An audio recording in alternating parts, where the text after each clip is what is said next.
Pasca penetapan daftar calon tetap anggota legislatif Kota Makassar yang akan mengikuti pemilihan legislatif 2019 nanti, KPU Kota Makassar melakukan sosialisasi kepada sejumlah calon legislatif perwakilan partai terkait spesifikasi alat peraga kampanye atau APK yang dapat disebarkan.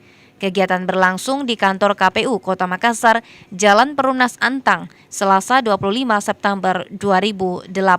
Selain baliho dan spanduk, KPU Kota Makassar juga menyatakan partai boleh memasang iklan, billboard, dan videotron.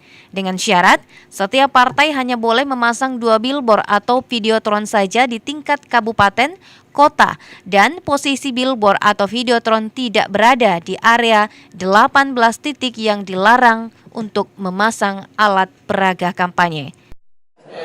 Tidak boleh, jumlahnya sudah ada. Misalnya tidak boleh melebihi jumlah 10 spanduk di setiap kelurahan. Kalau lebih disemprot, itu melanggar.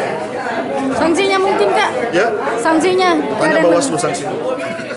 Selain itu, billboard maupun videotron tersebut diatur dalam PKPU yang mana boleh berisi gambar seluruh caleg, partai peserta pemilu, visi misi maupun program partai.